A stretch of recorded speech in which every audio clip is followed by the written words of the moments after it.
yang kita sampai besar, kita sukses, kita akan mengingatkan terus ya ikhwan. Orang tua mengirim kita ke mahat, orang tua mengirim kita ke pondok pesantren ini bukan lain dan bukan hanya ingin kita menjadi anak soleh. Karena anak yang soleh akan dijabah doa-doanya oleh Allah Jalla Jalaluhu. Dalam hadis, "Idza mata ibnu Adam inqata 'amalu illa min thalatha." Shadaqatul jariyah, amalu yantafa'u, walidin shalihin yad'u lahu.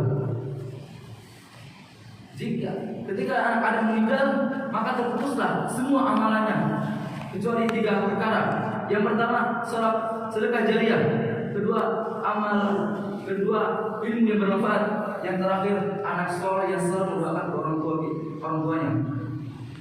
Para hadirin yang saya cintai karena Allah Azza wa Jalla, berbakti kepada orang tua adalah salah satu amalan yang Allah cintai. Dalam hadis Ibnu Mas'ud radhiyallahu anhu berkata, "Sa'altu Nabi sallallahu alaihi wasallam,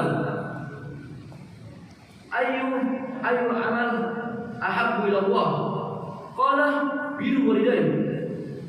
Thumma ayu. Qala al-jihadu fi sabilillah. Aku bertanya kepada Muhammad sallallahu alaihi wasallam, "Ya Rasulullah, apa amalan yang dicintai Allah Ta'ala?"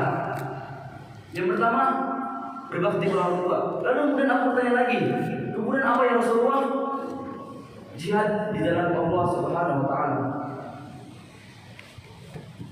Di dalam dalil ini bahwasanya memerintahkan kita ya Allah, berbakti kepada orang tua adalah salah satu amalan yang Allah cintai.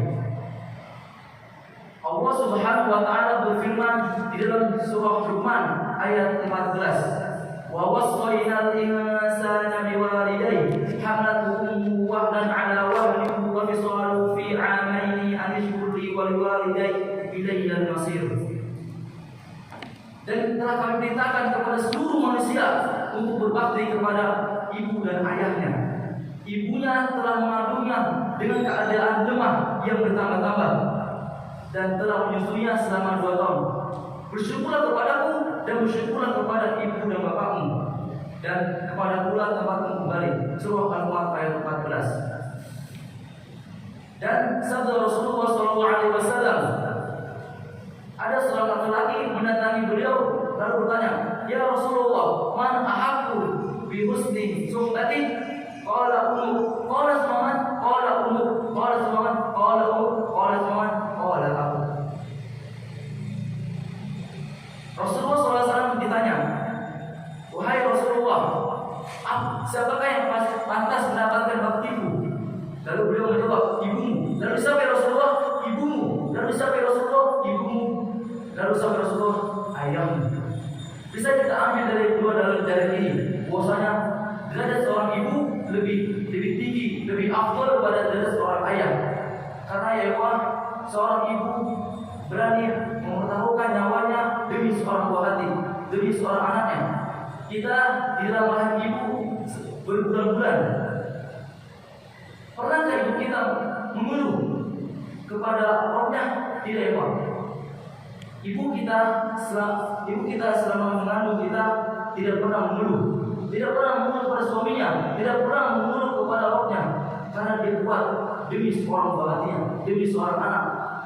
Ketika engkau keluar dari rahim seorang ibu, apa yang pertama kali mereka katakan?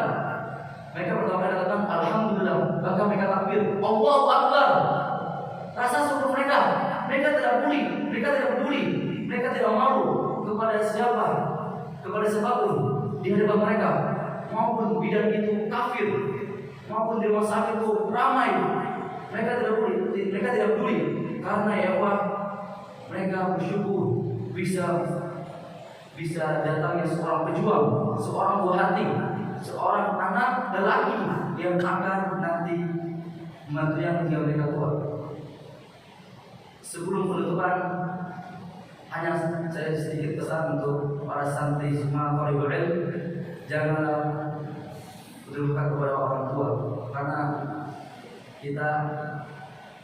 kita selalu dikasih lebih oleh orang tua kita, tidak pernah kurang. Dan ketika nanti pulang menemukan, janganlah hanya bermain gadget terus, bermain HP terus 24 jam. Ketika disuruh maka taatilah. Mungkin sekian dari saya, kurang lebih saya maaf. Akhirul kalam, wassalamualaikum